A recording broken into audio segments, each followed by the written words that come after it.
여러분 안녕하십니까? TBC는 대구시가 지난해 특정 감사를 통해 지적한 대구 농수산물 도매시장 경매 수수료 조정 문제를 최근 전해드렸는데요. 감사 결과와 달리 수수료는 낮추지 않고 도매시장 법인 부담액만 올려 논란이 커지고 있습니다. 대구시의회와 시민단체는 도매시장 법인의 과도한 수익 문제가 제기된 만큼 원가 분석을 통해 적정 수수료 요율을 찾을 것을 촉구하고 있습니다. 서은진 기자의 보도입니다. 대구시가 대구 농수산물 도매시장에 대해 특정 감사를 벌인 건 지난해 6월.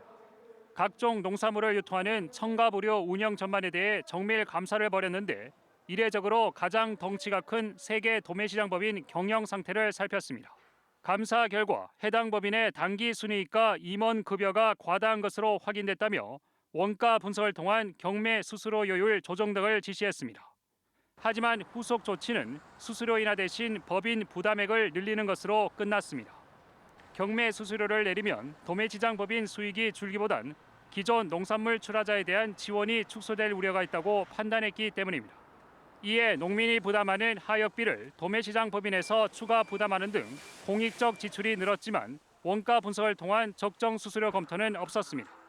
표준화비 확대도 농가에게는 큰 도움이 될 수 있으나 실질적으로 근본적으로 감사해서 지적한 대로 위탁 수수료에 대한 어떤 현실적인 조정도 필요하지 않나라는 생각이 듭니다. 특정 감사 지적 사항에 대한 후속 조치를 심의하기 위해 시장관리위원회도 열렸지만 적정 수수료 검토는 빠졌습니다. 취재진이 시장관리위원회 명단을 확인해 보니 전체 위원 17명 가운데 도매시장이나 유통 관계자 외 농민 소비자단체 위원은 3명에 불과했습니다. 객관적이고 좀 중립적인 어떤 그런 판단과 좀 의결을 할 수 있도록 외부의 어떤 그런 이 전문가라든가 소비자 단체, 그다음에 좀 주민들을 좀 참여시켜서. 대구 농수산물 도매시장의 청가부류의 경우 대부분이 경매 방식으로 유통하고 있는데 경매 대신 중도매인이 직접 출하자와 거래하는 시장 도매인 제도를 도입해 폐쇄적인 시장 분위기를 바꿔야 한다는 의견도 나오고 있습니다. 감사를 통해 도매시장 법인의 과도한 수익을 지적한 대구시.